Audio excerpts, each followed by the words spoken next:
Hello, welcome once again. आज का जो हमारा टॉपिक है that is single entry system और इसके साथ हम डिस्कस करेंगे social accounting and social audit. तो उससे रिलेटेड कुछ एमसीक्यूज आज हम डिस्कस करेंगे। ठीक है, चलिए स्टार्ट करते हैं। देखिए, जब भी मैं बात करूं किसकी सोशल अकाउंटिंग और सोशल ऑडिट की, both are interrelated. Social accounting क्या है? ऑर्गेनाइजेशन की ऑर्गेनाइजेशन की एक्टिविटीज का जो इम्पैक्ट है उसे मेजर करना या उसे एसेस करना। ठीक है। अब इस चीज को मेजर या एसेस करने के लिए we undertake what social audit. अब सिंपल सी बात ये मान के चलो कि हमारी कंट्री में डिफरेंट टाइप ऑफ इंडस्ट्रीज हैं। सो हर इंडस्ट्री का एक कंट्रीब्यूशन है किसमें? Polluting the environment. ठीक है, उनका क्या कंट्रीब्यूशन है उसे स्टडी करना और एसेस करना, और अकॉर्डिंगली हम क्या रेमेडियल मेजर्स लेंगे। अब फॉर एग्जांपल आपने देखा होगा आजकल कंपनीज रिसाइकलिंग पे बहुत फोकस कर रही हैं, या पेपर हो। ठीक है। अब देखिए, ऐसे कंपनीज क्या दिखाना चाहती है कि हम सोशली रिस्पॉन्सिबल हैं। हम सोसाइटी की, अगर आप देखोगे एक बिजनेस अपने रिसोर्सेज कहां से विड्रॉ करता है? सोसाइटी से। तो अब खाली वो सोसाइटी की अगर एक्सप्लॉइटेशन ही कर रहा है, ठीक है, तो बिजनेस, तो क्या वो बिजनेस वायबल या ठीक है? बदले में सोसाइटी को वो कुछ दे नहीं रहा है, सिर्फ ले रहा है, और वो भी इतना एक्सप्लॉइटेशन करके आपके रिसोर्सेज को डिप्लीट कर रहा है। ठीक है, आपके फॉरेस्ट को डिप्लीट कर रहा है। अब देखिए, आपकी जो नोटबुक है कहाँ से बनती है? पेपर से। तो पेपर के लिए आपको क्या चाहिए? ट्रीज चाहिए। तो अगर कंपनी सिर्फ पेड़ काटती जाए, उससे हम क्या कहते हैं? डिफॉरेस्टेशन। ठीक है, तो इसका इंपैक्ट किस पे होगा? आपके इकोलॉजी पे, एनवायरमेंट पे इसका बहुत सीवियर इंपैक्ट होगा। तो अगर कंपनी सोशली रिस्पॉन्सिबल है, वो क्या कहेगी? हम रिसाइकल्ड पेपर यूज करेंगे या हम रिसाइकलिंग करेंगे। तो अगर वो रिसाइकलिंग की तरफ जाएंगे, इससे क्या होगा? हम पेड़ को हम जो ट्रीज है उनको कट नहीं करेंगे। जब हम ट्रीज को कट नहीं करेंगे, so definitely it will have a positive impact on the environment surroundings. ठीक है। अब इस चीज को एसेस करने के लिए क्या ये गलत है या सही है कंपनीज जो कर रही हैं अपनी एक्टिविटीज, सोसाइटी के फेवर में कुछ कर रही हैं या सोसाइटी का सिर्फ नुकसान ही कर रही हैं, उसे मेजर करने के लिए we have social audit. Social audit simply क्या है? कंपनीज की एक्टिविटीज को इवेल्युएट करना। ठीक है, इवेल्युएट करना और देखना कि इसका इंपैक्ट सोसाइटी पे क्या है। सो अकॉर्डिंगली गवर्नमेंट भी पॉलिसीज लेके आएगी। अब जैसे आप देख रहे हो आजकल कितना क्लीन और ग्रीन एनर्जी, इसके ऊपर कितना एम्फेसिस हो रहा है। इलेक्ट्रिक व्हीकल्स, क्यों?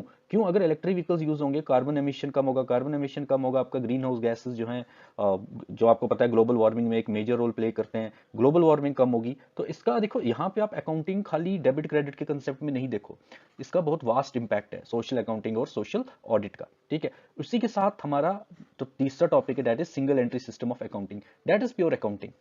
और social accounting and social audit is, मैं कहूंगा कि अकाउंटिंग से थोड़ा हटके है। यहां पे हम अगर देखा जाए तो हम बात करते हैं क्वालिटेटिव एस्पेक्ट की। सोशल ऑडिट और सोशल अकाउंटिंग तो आपका क्वालिटेटिव एस्पेक्ट की बात करता है।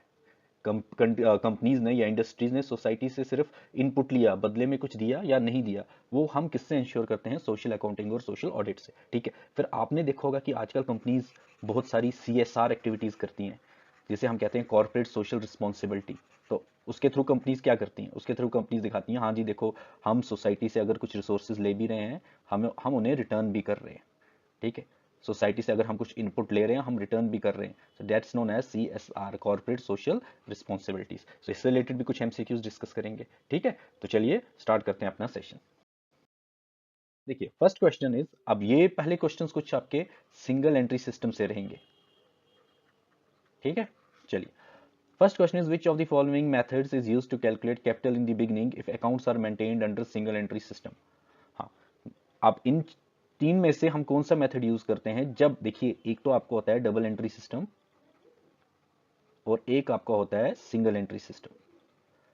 ठीक है। तो डबल एंट्री सिस्टम जो है वो आपका डुअल एस्पेक्ट से डील करता है, डेबिट एंड क्रेडिट। और सिंगल एंट्री सिस्टम ऐसा कुछ नहीं करता। अब देखिए, चलिए समझते हैं सिंगल एंट्री सिस्टम।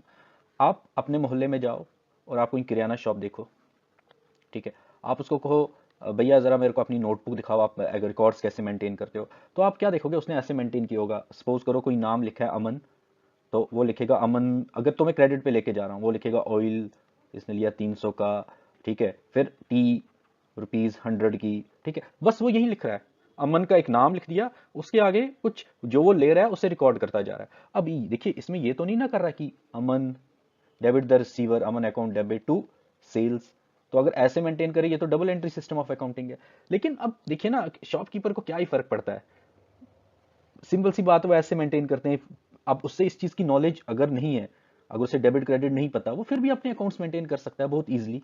उसने सिंपली क्या किया, नाम के आगे लिख दिया, आपका हिसाब रखता गया। फिर देखो आप मेरे, अब फॉर एग्जांपल टोटल मेरा आउटस्टैंडिंग हो गया 400, मैं उसके पास गया, मैं कहा भैया 200 रुपये रख लो, तो वो क्या करेगा, लिखेगा पेड 200, बैलेंस 200, ऐसा कुछ वो लिख देगा। तो अब देखो, अकाउंट्स या ये आपको हिसाब किताब रखने के लिए जरूरी थोड़ा है कि आपको डबल एंट्री सिस्टम ही आना चाहिए। एक आम बंदा भी हिसाब मेंटेन रखता है जो पढ़ा लिखा भी नहीं है, ठीक है। तो उस हिसाब के मेंटेन रखने को हम कहते हैं सिंगल एंट्री सिस्टम, अगर आप सिंपल लैंग्वेज में समझोगे, ठीक है।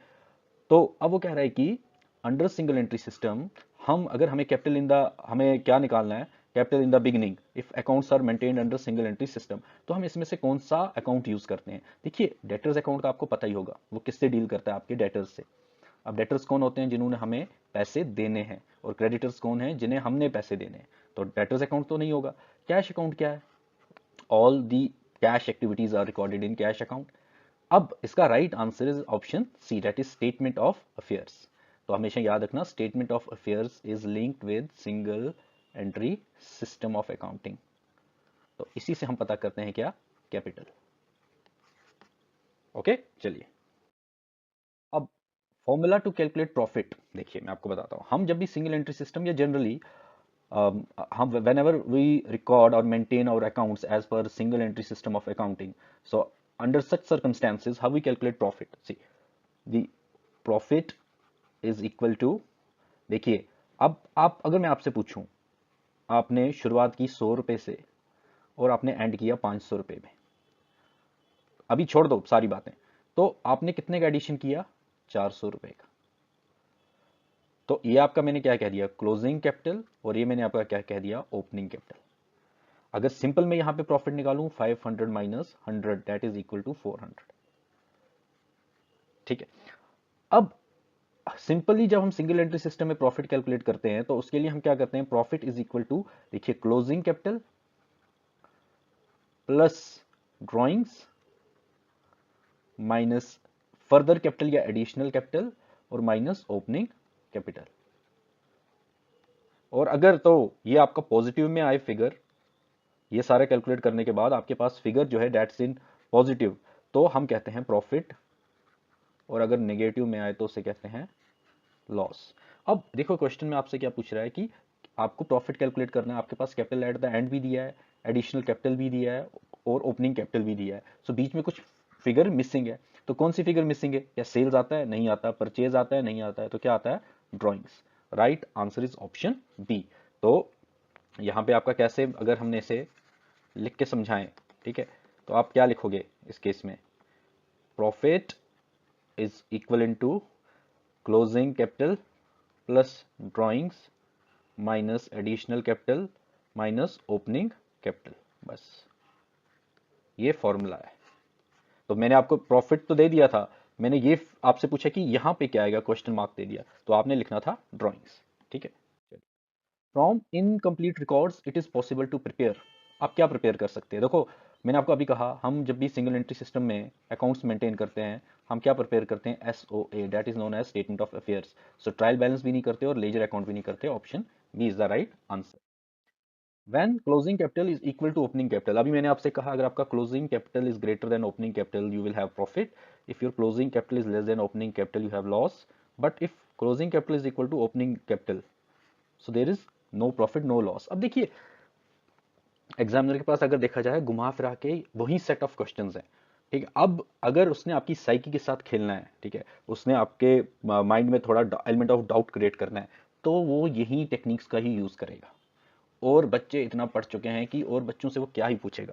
सो अब देखिए आपने शायद कभी इस चीज़ पे ध्यान ही ना दिया हो, क्योंकि एज अ स्टूडेंट आप जब पढ़ते हो या तो आप प्रॉफिट पढ़ते हो या तो आप लॉस पढ़ते हो, ठीक है। हाँ अगर इकोनॉमिक्स में से हम कहते हैं ब्रेक इवन पॉइंट, ठीक है। तो इसने क्या पूछा, क्लोजिंग कैपिटल भी उतना था, ओपनिंग कैपिटल भी उतना ही था, इसका क्या मतलब है, इसका ये मतलब है ना प्रॉफिट हुआ ना नुकसान। अब कह रहा है कि बिल्स रिसीवेबल एंडोर्स्ड, एंडोर्स का और डिसऑनर्ड, सपोज करो ए बी सी।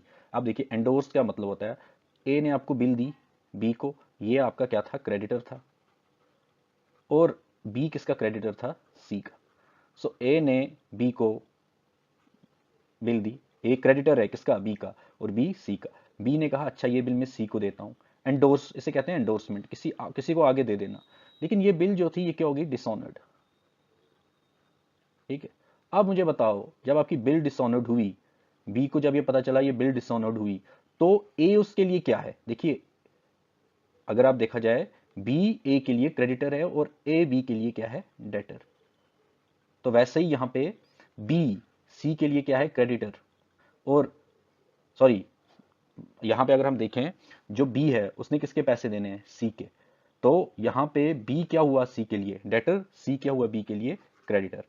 और अगर ऐसी कोई बिल एंडोर्स हुई थी वो बाद में डिसऑनर हुई, तो हम डेबिट किसको करेंगे, ठीक है, उस केस में हम डेबिट, तो हमेशा याद रखना ऐसे सर्कमस्टेंसेज में हम डेबिट करेंगे किसे, डेटर अकाउंट को। डेबिट द रिसीवर, रिसीवर कौन है यहाँ, debtor. Bills payable honoured during the year will be debited to. अब यहाँ पे बिल्स पेएबल जो थी वो ऑनर्ड हुई, ऑनर्ड का मतलब होता है कि आप ये मान के चलो कि ऑनर हुआ, मैंने आपको बिल दी और आपने जैसे ही वो बैंक पे गए वो एनकैश हो गई, डिसऑनर नहीं हुई। ऑनर का मतलब हुआ कि ठीक है सेटल हो गया, बिल जो थी वो सेटल हो गया। तो उस केस में हम डेबिट किससे करेंगे, कैश अकाउंट को, जी नहीं। क्रेडिटर्स अकाउंट को, जी नहीं। हम डेबिट करेंगे किसे, बिल्स पेएबल अकाउंट को। Closing balance of creditors. अब क्लोजिंग बैलेंस क्या होता है क्रेडिटर का, देखिए एक तो ओपनिंग बैलेंस होता है, सपोज करो ओपनिंग बैलेंस था 1000 और आपने क्या किया, कुछ पेमेंट की, कितनी, 2000 की, और इसी से फिर से आपने गुड्स परचेज कर दिया दोबारा से 3000 के। तो अगर मैं देखूं नेट बैलेंस तो कितना हुआ, 11000, क्लोजिंग बैलेंस हुई ना। तो इसे हम कैसे कैलकुलेट करेंगे, अब जाहिर सी बात है अगर क्रेडिटर्स का बना रहे हैं तो डेटर्स से तो नहीं होगा, तो बिल्स रिसीवेबल पेएबल का यहाँ पे क्या ही काम, कोई काम नहीं। Option B is the right answer, ठीक है। The outstanding legal expenses will be shown as a dash in the final statement of affairs। अब देखिए मैंने यहाँ पे फाइनेंशियल स्टेटमेंट्स नहीं लिखा है, मैंने लिखा है स्टेटमेंट ऑफ अफेयर्स। जहां पर भी आपको स्टेटमेंट ऑफ अफेयर्स दिखे तो मान लो firm is maintaining accounts under single entry system, statement of affairs is the hint. तो क्या आउटस्टैंडिंग लीगल एक्सपेंसेस एसेट में दिखाओगे, लाइबिलिटी में दिखाओगे, या फुट नोट, फुट नोट में हम नहीं दिखाएंगे, हम दिखाएंगे लाइबिलिटीज में। Which of the following is or advantage of incomplete records? It is simple and time saving, cost effective, convenient। देखो अगर देखा जाए all of the above। अब आप बोलोगे कैसे, अब देखो जो मैंने आपको दुकानदार बताया जो आपका अकाउंट मेंटेन कर रहा है, क्या उसे किसी क्लास में अकाउंटेंसी पढ़ने की जरूरत पड़ी, उसे डेबिट क्रेडिट सीखने की जरूरत पड़ी, नहीं पड़ी ना। सिंपली उसने क्या किया, ये लिख दिया आपका नाम, उसके आगे जो आप लेते गए उससे प्लस करता गया, जो आप पे करते गए उससे माइनस करता गया, एंड पे उसने बता दिया ये है आपका जी बैलेंस। ये तो कोई भी कर सकता है ना, उसके नाम के आगे लिख दिया 200 का कुछ लिया, 100 रुपया पेमेंट कर दिया। इसके लिए आप उसे ट्रेनिंग दोगे, आप उसको क्या कहीं क्लासरूम में ले जाके बोलोगे सर ये सीखो डेबिट क्रेडिट, नहीं बोलोगे ना। तो सिंपल है और टाइम सेविंग भी है, कॉस्ट इफेक्टिव भी है। क्यों, आपको अकाउंटेंट नहीं ना रखना पड़ेगा, आप थोड़ी किसी को बोलोगे अकाउंटेंट को आओ सर मेरी दुकान पे टैली पे एंट्रीज करो। कन्वीनियंट भी है, आसान है। Right answer is option D. Which of the following is the limitation of single entry system. अभी तो बात की कन्वीनियंस या एडवांटेज की, अब लिमिटेशन क्या है, फ्लेक्सिबल, फ्लेक्सिबल तो लिमिटेशन नहीं होगी, टाइम सेविंग भी लिमिटेशन नहीं होगी, ये तो इसके फायदे हैं। अनफेयर रिप्रेजेंटेशन, क्यों, क्योंकि इसमें आप true and fair picture of the organisation पता ही नहीं कर पाओगे। क्यों, क्योंकि ना इसमें ट्रायल बैलेंस बनता है, जब ट्रायल बैलेंस नहीं पता आपको क्या पता चलेगा, फाइनल अकाउंट्स एज पर दी रूल जो एक एक्सेप्टेड नॉमेनक्लेचर है उसके अकॉर्डिंग तो प्रिपेयर ही नहीं कर पाओगे ना। So that is unfair representation. तो अब फॉर एग्जांपल दी अप्रोप्रिएट, देखो ये डी हुआ है हाईलाइट, तो इसका मतलब ये नहीं कि डी आंसर है, ठीक है। The appropriate definition of profit under single entry system would be, definition of profit under single entry system, keywords को समझो। Axis of assets over liabilities, axis of capital at the end over the capital at the beginning, axis of asset over liabilities at the commencement of the period। तो मैंने आपको अभी calculate करके भी बताया कि अगर आपका क्लोजिंग कैपिटल ओपनिंग कैपिटल से ज़्यादा है, तो वहीं तो लिखा है excess of capital at the end over capital at the beginning, so that's the right definition. ठीक है। Which of the following acts as an proof of social commitments. अभी हम आगे किस पे, सोशल अकाउंटिंग एंड ऑडिट के ऊपर। ठीक है। हाँ, तो आपसे कह रहा है कि प्रूफ ऑफ सोशल कमिटमेंट क्या हुआ जी। अब देखो, कोई कंपनी है, कंपनी कह रही है कि हम रिसाइकलिंग कर रहे हैं, हम वेस्ट का रिसाइकल कर रहे हैं, हमने इससे हम एनवायरनमेंट को डिग्रेड नहीं कर रहे, पोल्यूट नहीं कर रहे। अब ये तो कंपनी का क्लेम है ना। अब कंपनी के क्लेम को वैलिडेट कैसे करोगे। तो there must be a way to validate the claim made by company. So अगर वो ऐसा कह रहे हैं कि हम रिसाइकलिंग कर रहे हैं या हम गिव बैक टू नेचर कर रहे हैं, हम पानी सेव कर रहे हैं, हम ये सब कुछ कर रहे हैं। कंपनी जब भी आप देखोगे अपना फाइनेंशियल स्टेटमेंट्स या कभी भी उनके कोई स्पीच वगैरह होती है, तो वो कुछ ऐसे स्टेटमेंट्स देते हैं कि हमने इतना पानी बचाया, हमने सोलर पावर का यूज़ किया, जिस वजह से हमने फॉसिल फ्यूल के कम यूजेज को प्रमोट किया। अब ये तो हुआ क्लेम करना, ये तो बातें हुई ना। अब इस क्लेम को वैलिडेट भी तो करना है ना। वैलिडेट कैसे करोगे। वैलिडेट ह्यूमन रिसोर्स अकाउंटिंग से करोगे, कॉस्ट अकाउंटिंग से करोगे, या फाइनेंशियल अकाउंटिंग से करोगे। Right answer is option C, यहां पे आता है आपका सोशल अकाउंटिंग। फिर कह रहा है कि which of the following types of audit helps to address the menace of corruption and ensure strengthening of accountability. Right answer is option A, social audit. The term social accounting was introduced by Adam Smith, father of economics, John F Kennedy, USA का president, Alfred Marshall, ये भी एक economist थे। तो right answer is J R Hicks, जिन्होंने आपका concept दिया था इंडिफरेंस कर्व का इकोनॉमिक्स में। ठीक है। Right answer is option C. What is the full form of CSR? Companies socially responsible, corporate social roles, none of the above, it is corporate social responsibility. So what is corporate social responsibility? Companies undertake some activities to augment its image. अब image खाली image ही नहीं होगी, but इसके through ये कुछ society के welfare के लिए काम करते हैं। ठीक है। वेलफेयर एक्टिविटीज़ को प्रमोट करते हैं। कहीं आपने देखा होगा, कहीं पे लाइट्स लगवा दी, कहीं पे पार्क बना दी सोसाइटी के बेटरमेंट के लिए। तो सम these all are a part of corporate social responsibility, CSR. Which of the following nations was the first to have statutorily mandated CSR for specified company? अब इसका अगर मैं इसको ब्रेक डाउन करूं कि कौन सी फर्स्ट कंट्री थी जिसने लेजिस्लेशंस के थ्रू ये इंश्योर किया कि CSR जो है उससे मैंडेट किया जाए, मींस कि कंपनीज को इम्प्लीमेंट करना ही पड़ेगा। ठीक है। तो क्या वो यूएसए है, यूनाइटेड अरब एमिरेट्स है, रशिया है, या इंडिया है। सो आपको जान के खुशी होगी, the right answer is option A. India is the first country to have legally mandated it for companies. Which of the following companies of India was the first to have implemented social audit? Social audit means कि वहीं अपनी activities का, पहले तो activities claim करना और बाद में एक्टिविटीज को मॉनिटर या और इवेल्युएट करना, क्या ये सही है या गलत। तो ऐसी कौन सी कंट्री है, अगर ऐसा कुछ आपको एथिक्स से रिलेटेड कोई भी हो ना, कि इस कंपनी ने कुछ ऑनेस्टी के लिए, एथिक्स के लिए, ये सब प्रमोट करने के लिए, सो 95% ऑफ द केसेस में आप टाटा ग्रुप को ही टिक किया करो। Right answer is Tata steel, it was implemented in the year 1979, TISCO जिसे हम कहते हैं। What's the full form of SIA in social accounting? It's society of India aluminium sports India authority. Right answer is social impact assessment, means की जो company की activities है उसका impact check करना।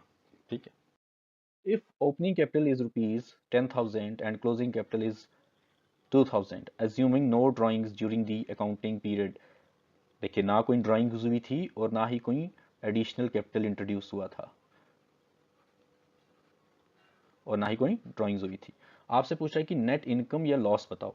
सबसे पहले आपको ये पता होगा, अगर आपका closing capital is less than opening capital, so definite is there is a loss. अब लॉस कितना है, स्टार्टिंग में 10,000 था, एंड में 2,000 रह गया, so the answer is option B. ठीक है, सो क्वेश्चन नंबर 20 देखते हैं। आपसे कह रहा है कि आपने पेमेंट की क्रेडिटर्स को उससे कैलकुलेट करो। ठीक है, तो पेमेंट क्रेडिटर्स को मतलब क्या है कि आपने कुछ उधार पे गुड्स लिए थे और आपने उसकी पेमेंट की। तो इसमें आपको ये नहीं बताया कि आपने पेमेंट कितनी की, आपको निकाल कर बताना है कि आपने कितनी पेमेंट की। चलिए देखते हैं हमारे पास क्या क्या दिया है। देखिए हमारे पास दिया है टोटल परचेज, दैट इज ₹1,00,000। अब ये जो टोटल परचेज है, अब पहली बात मेरे दिमाग में ये आएगा, क्या ये सारी की सारी कैश परचेज है या इसमें से कुछ क्रेडिट परचेज है। तो मेरा नेक्स्ट स्टेप होना चाहिए पता करना है कि कैश और क्रेडिट परचेज कितने कितने परसेंटेज पे है। अगर मैंने यहाँ पे दिया है कि cash purchase is 20% of total purchase, तो अगर आपकी टोटल परचेज 1,00,000 है, उसमें से कैश परचेज कितनी है 20,000, तो क्रेडिट परचेज कितनी हुई ₹80,000। हाँ, तो अब मुझे ये समझ नहीं आ रहा, यहाँ पे ये नहीं बताया कि मैंने पेमेंट कितनी की, लेकिन मेरे को ये बताया कि साल के एंड पे जो क्रेडिटर्स बच गए थे वो थे 30,000। ध्यान से समझो, ये आपका बैलेंस था क्रेडिटर्स का और ये आपका क्लोजिंग बैलेंस था। तो अब ये जो 50,000 है, ये नहीं सोचना कि इन्होंने हमें डिस्काउंट कर दिया, माफ कर दिया। तो इसका मतलब हमने कुछ पेमेंट की होगी। सो पेमेंट कितनी होगी, जितना आपका बैलेंस था उसमें से माइनस कर दो क्लोजिंग बैलेंस, तो वो कितना होगा 50,000। तो ऐसे क्वेश्चंस एक बार आप प्लीज देख लीजिए, क्या पता कभी आ जाएं। ठीक है, तो थोड़ा हट, मैंने आपसे क्या पूछा कि आपने पेमेंट कितनी की है क्रेडिटर्स को, तो उसमें आपने क्या देख निकालना है, पहले टोटल परचेज, टोटल परचेज के बाद आपने देखना है कि कैश परचेज कितनी है, कैश परचेज देखने के बाद उससे आपने टोटल परचेज में से लेस कर देना है। और यहाँ पे मैंने आपको दिया है कि एंड पे हमारा बैलेंस जो था डेट वाज 30,000। तो यहाँ कितना था 80 minus 30, 50,000 is the amount of payment made. ठीक है, हाँ, तो ये था आज का सेशन। सो अब हम मिलते हैं नेक्स्ट सेशन में एक नए टॉपिक के साथ। Till then take care and stay blessed.